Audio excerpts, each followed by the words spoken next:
E aí, pessoal, tudo bem?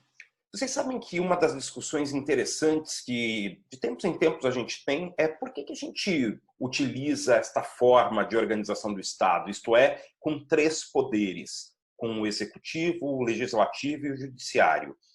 E é interessante a gente notar historicamente que o número 3 está presente em várias das primeiras discussões sobre a democracia ateniense, sobre a República Romana, justamente porque o número 3 impede, e é um número ímpar, claro, impede que haja empate.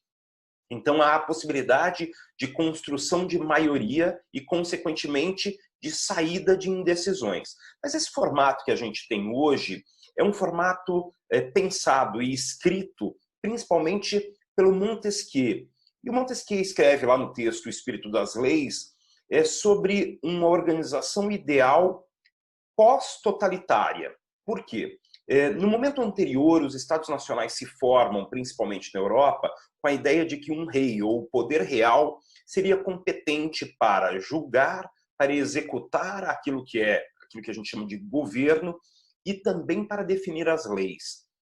O problema é que isso fazia com que houvesse um poder enorme para o rei, um poder enorme para quem estivesse ao lado dele, e principalmente não havia possibilidade de fiscalização.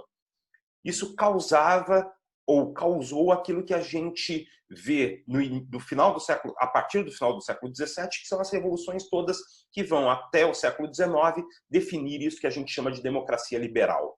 Então Montesquieu olha para isso e diz, olha, o modelo ideal é a gente ter três poderes que se controlam, que se observam, que fazem com que um sempre saiba que a partir da observação do outro pode perder o poder, ou pode ter o poder questionado.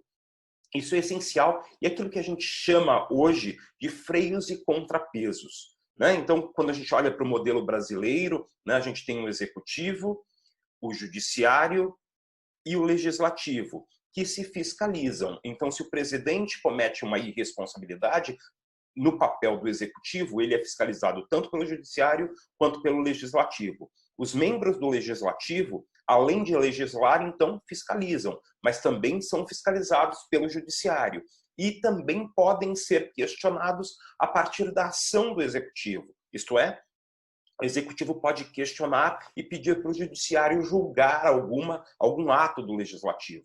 Isso é muito importante, enquanto o judiciário também é fiscalizado, é observado pelos membros do legislativo.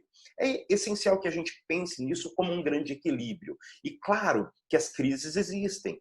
E essas crises precisam encontrar dentro da institucionalidade, isso é, sem sair para fora desses três poderes, as crises têm que encontrar solução. Esses três poderes precisam encontrar a solução, embora trabalhem de forma independente. O que é fundamental sempre é a gente entender que não dá para a gente ter um quarto poder. Não dá para a gente inventar, como se inventou no Brasil durante um tempo, durante o Império principalmente, a ideia de um poder moderador, ou seja, quando os poderes estão em discussão, existe um poder externo, um poder maior que vai lá e resolve as coisas. Isso não pode acontecer. O que a gente precisa, justamente para manter o Estado organizado e principalmente com defesa da liberdade, é a possibilidade de que esses três entes, essas três entidades, melhor dizendo, porque eles se completam por muito mais do que uma pessoa, eles se mantenham bem estruturados e principalmente se controlando mutuamente. É isso. A gente precisa observar e questionar sempre as ações de cada um dos poderes.